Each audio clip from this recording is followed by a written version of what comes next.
Hello friends, हमारे recipe में रहो सबनी के स्वागत है। सबनी के हमारे प्रणाम। तो चलिए आज बनाई मसाला वाला मुरई, मतलब हम अपना भाषा में मुरई हमनी के कहल जाला, अब वो लोग मूली कह लीजिए। तो चलिए एक के जैसे सबके घर में बहुत सारा मूली आ जाला, तो 2-4 दिन रह गई आप ओकर स्वाद अजीब हो जाला, तो के मसाला के मूली बना दियाला।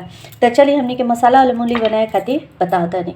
तो ये सब डंटी के हम पहले अच्छा से के साफ़ कर ले हम मूली के, और बाद पानी से सुखा ले हम, पानी के कपड़ा से पोंछ के सुखा ले हम। इस तरीक़ा से टुकड़ा में अगर वो छोटा छोटा भी टुकड़ा काट सकत नहीं, ज़्यादातर हमने के इस तरीके से लंबा लंबा काटे लीजिए। रवा गोल गोल भी काट सकत नहीं इस तरीक़ा से। तो इस तरीक़ा से हमने के अचार डाले लीजिए कि जल्दी सूख जाए। तो जैसे आप रवा आदि मसाला वाला मूली बनाए तो 3-4 दिन आराम से रवा खा सकत नहीं। अभी भी डाली 1 घंटा बाद रवा खाए के तैयार हो जाए। एक जरूरी नहीं कि धूप दिखावे के बाद मसाला भुने के बाद ना, डायरेक्ट मसाला में डाली और 1 घंटा बाद रवा खाई चालू कर दे है। एक में कोई दिक्कत ना रहे। तो हम मूली के इस तरीक़े से सबके काट देता नहीं, देखिए लंबा लंबा।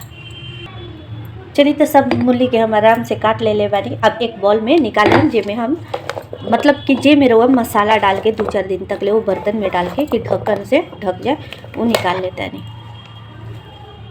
चलिए तो एक बर्तन में निकाल लेंगे। अब इनमें डालम बहुत सारा मसाला, जैसे लाल मिर्च पाउडर, धनिया पाउडर, थोड़ा सा गोलकी पाउडर ना, धनिया पाउडर केवल, लाल मिर्च पाउडर। उसके बाद डाल दें हम जीरा पाउडर। इस सरसों के पीस के जो बनाल जाला मसाला वो है सरसों पाउडर, ये जरूरी रहेला मूली मसाला में। और उसके बाद धनिया पाउडर, और थोड़ा सा डाल दें हम जवाइन मंगरेल, सौंफ पाउडर हल्का सा, ज़्यादा ना, सौंफ के पाउडर थोड़ा सा। अब इसमें डाल दें हम कलर खातिर हल्का सा हल्दी पाउडर। ज़्यादा हल्दी डाल दें हम तो हल्दी हो जाला, तो हल्का सा हल्दी पाउडर। अब इसमें डाली स्वाद अनुसार नमक। अब इस मूली मसाला के अच्छा से मिक्स करके 2 घंटा क्या चाहे 1 घंटा, जरूरी नहीं कि 2 घंटा, 1 घंटा चाहे 1.5 घंटा अपना ढक के रख दें हम, ताकि आराम से मूली मसाला के सब मसाला अंदर तक घुस जाए।